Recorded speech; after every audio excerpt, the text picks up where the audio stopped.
Hello friends, എല്ലാവർക്കും സുഖമാണെന്ന് കരുതുന്നു. ഇന്നത്തെ ഒരു അധ്യായം എന്നത് ക്ഷമയുടെ മഹത്തരത്തെക്കുറിച്ചാണ്.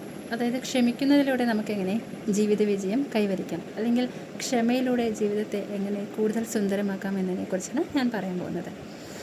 പലപ്പോഴും നമ്മൾ കരുതുന്നുണ്ട് ക്ഷമിക്കുന്നതിലൂടെ ഒന്നും നേടാൻ കഴിയില്ല. എന്തെങ്കിലും ആരെങ്കിലും ദ്രോഹിക്കുമ്പോഴോ, അല്ലെങ്കിൽ നമ്മളെ പരിഹസിക്കുമ്പോഴോ, കുത്തുവാക്കുകൾ പറയുമ്പോഴോ, അല്ലെങ്കിൽ നമ്മളെ വഞ്ചിക്കുമ്പോഴൊക്കെ അതേ പ്രതികാര ബുദ്ധിയോടുകൂടി നമ്മൾ സമയം കാത്തു വെച്ച് ഒരു തക്കതായ സമയം വരുമ്പോൾ നമ്മൾ പകരം വീട്ടാറാണ് പതിവ്.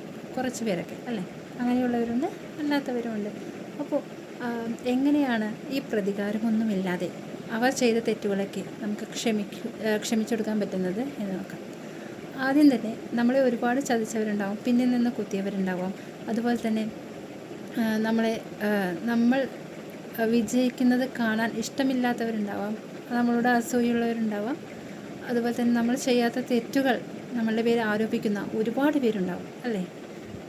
എങ്ങനെ തന്നെയാണെങ്കിലും എത്രമാത്രം ദ്രോഹം അല്ലെങ്കിൽ എത്രമാത്രം ഡീഗ്രേഡ് അവർ ചെയ്തിട്ടുണ്ടെങ്കിലും ഫസ്റ്റ് ഓഫ് ഓൾ നമ്മൾ ക്ഷമിച്ചു കൊടുത്തേ പറ്റും. കാരണം ക്ഷമയിലൂടെ മാത്രമേ നമുക്ക് സന്തോഷവും വിജയവും ആത്മസംതൃപ്തിയും നേടാൻ കഴിയുള്ളൂ. ഞാൻ എല്ലാം സഹിച്ചു എന്ന് പറയുന്നതിൽ കാര്യമില്ല. സഹിക്കുക എന്നത് നമ്മളുടെ ഇമോഷൻസിനെ ഒന്ന് ഡിപ്രസ് ചെയ്ത് വെക്കുകയാണ്. ആ പ്രഷർ പോയിൻ്റ് ബ്രേക്ക് ചെയ്ത് കഴിഞ്ഞാൽ അത് പൊട്ടിത്തെറിക്കാൻ സാധ്യതയുണ്ട്. നമ്മൾ ചില നേരത്തൊക്കെ ബ്രേക്ക് ഡൗൺ ആവാറുണ്ടല്ലേ, അല്ലെങ്കിൽ ക്ഷമ നശിച്ച് പൊട്ടിത്തെറിക്കാറുണ്ട്. നമ്മുടെ കയ്യിൽ നിന്നെല്ലാം പോകുന്ന ചില ദിവസങ്ങളുണ്ട്, നിമിഷങ്ങളുണ്ടല്ലേ. പക്ഷേ ക്ഷമിക്കുന്നതിലൂടെ നമ്മൾ ചെയ്യുന്നത് അവർക്ക് പുറത്തു കൊടുക്കുകയാണ്, അവർക്ക് ഫോർഗീവ് ചെയ്തു കൊടുക്കുകയാണ്. അവരെന്തെല്ലാം നമ്മളോട് ചെയ്തിട്ടുണ്ടെങ്കിലും, എത്രമാത്രം ദ്രോഹം ചെയ്തിട്ടുണ്ടെങ്കിലും, എത്രമാത്രം ഡീഗ്രേഡ് ചെയ്തിട്ടുണ്ടെങ്കിലും അല്ലെങ്കിൽ ചതിച്ചിട്ടുണ്ടെങ്കിലും അവരോട് നമുക്ക് ക്ഷമിച്ചു കൊടുക്കാൻ കഴിയണം.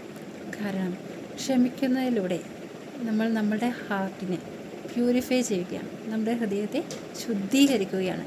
ആ ശുദ്ധീകരണം അല്ലെങ്കിൽ ആത്മസംസ്കരണം നടക്കുന്നത് മറ്റുള്ളവർക്ക് പുറത്തു കൊടുക്കുമ്പോഴാണ്, ക്ഷമിച്ചു കൊടുക്കുമ്പോഴാണ്.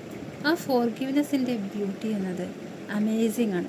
അത് നിങ്ങൾ അനുഭവിക്കണമെങ്കിൽ നമ്മൾ ആ ഒരു ഘട്ടത്തിലൂടെ കടന്നു പോകണം.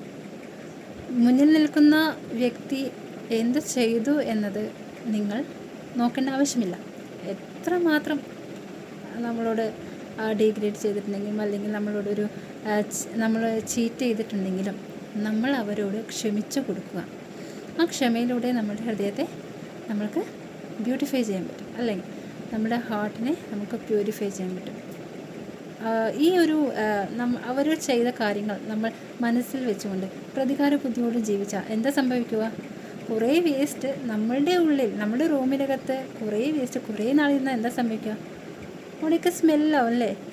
ആകെ സ്മെല്ലായി അതിൻ്റെ അറ്റ്മോസ്ഫിയർ തന്നെ മാറും, ടോട്ടൽ നെഗറ്റിവിറ്റി ആയി. അതുപോലെ തന്നെയാണ് നമ്മുടെ ബോഡി എന്നത്, നമ്മുടെ ആ ഇന്നർ പീസ് എന്നത് ഇല്ലാതെയാവും.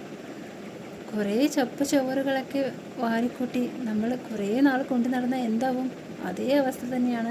മറ്റുള്ളവർ ചെയ്ത നെഗറ്റീവ്സും മറ്റുള്ളവർ ചെയ്ത ദ്രോഹങ്ങളും നമ്മളുടെ മനസ്സിൽ കൊണ്ട് നടക്കുമ്പോൾ സംഭവിക്കുന്നത്. അതെല്ലാം നമ്മൾ ഒഴിവാക്കിയേ പറ്റൂ. നല്ലൊരു ജീവിതം മുന്നോട്ട് കണ്ട് ജീവിതത്തിൽ വിജയിക്കണമെന്ന് നിങ്ങൾക്ക് ആഗ്രഹമുണ്ടെങ്കിൽ നമ്മൾ ചെയ്തേ പറ്റൂ. ഈ ഫോർഗീവ്നെസ് നമ്മൾ പ്രാക്ടീസ് ചെയ്തേ പറ്റൂ. കാരണം ഫോർഗീവ്നെസ്സിലൂടെ നമ്മൾക്കാണ് ഏറ്റവും കൂടുതൽ ബെനിഫിറ്റ് അല്ലേ. നമ്മുടെ ഹാർട്ട് പ്യൂരിഫൈ ആവുന്നു, നമ്മുടെ മൈൻഡ്, സോള് എല്ലാം പ്യൂരിഫൈ ആവുന്നു. നമ്മൾ പുതിയൊരു വ്യക്തിയായി മാറുന്നു. നമ്മുടെ കണ്ണുകളിൽ പുതിയ തിളക്കം, നമ്മുടെ മുഖത്ത് വിരിയുന്ന പുഞ്ചിരിക്ക് പുതിയ മാറ്റങ്ങൾ സംഭവിക്കുന്നു. സഹാനുഭൂതിയും സഹജീവി സ്നേഹവും കൂടുന്നു. മറ്റുള്ളവർക്ക് പുറത്തു കൊടുക്കാൻ കഴിയുന്നത് വലിയ മനസ്സുള്ളവർക്ക് കഴിയുന്ന കാര്യമാണ്. അപ്പോൾ നമ്മുടെ ഹൃദയങ്ങളെ, നമ്മുടെ മനസ്സിനെ ഇടുങ്ങിയതാക്കാതെ വിശാലമാക്കുക. മുന്നിൽ നിൽക്കുന്ന വ്യക്തിക്ക് അത്രമാത്രമേ മനസ്സിൻ്റെ വ്യാപ്തിയുള്ളൂ എന്ന് നിങ്ങൾ മനസ്സിലാക്കുന്ന നിമിഷം നിങ്ങളുടെ ഹൃദയത്തെ വിശാലമാക്കുക എന്നൊരു കാര്യമേ നിങ്ങൾക്ക് ചെയ്യേണ്ടതുള്ളൂ. ഹൃദയം വിശാലമാകുമ്പോൾ നമ്മുടെ മുന്നിൽ നിൽക്കുന്ന വ്യക്തിയെ ആക്സെപ്റ്റ് ചെയ്യാൻ നമുക്ക് സാധിക്കുന്നു. അവരങ്ങനെയാണ്, ഇവരെങ്ങനെയാണ്, അവർക്ക് അങ്ങനെ പറ്റൂ അല്ലേ. അവരുടെ സംസ്കാരം അതായിപ്പോയി, അല്ലെങ്കിൽ അവരുടെ പെരുമാറ്റ രീതി അതായിപ്പോയി എന്ന് പറഞ്ഞാൽ അവർക്ക് വേണ്ടി പ്രാർത്ഥിക്കാൻ മാത്രമേ നമുക്ക് സാധിക്കുകയുള്ളൂ. അവർക്ക് പ്രാർത്ഥിക്കുക, അവർക്ക് വേണ്ടി ബ്ലെസ് ചെയ്യുക. ഒരിക്കലും മറ്റുള്ളവരെ കേഴ്സ് ചെയ്യാനോ ശപിക്കുവാനോ ഒന്നിനും പോകണ്ട.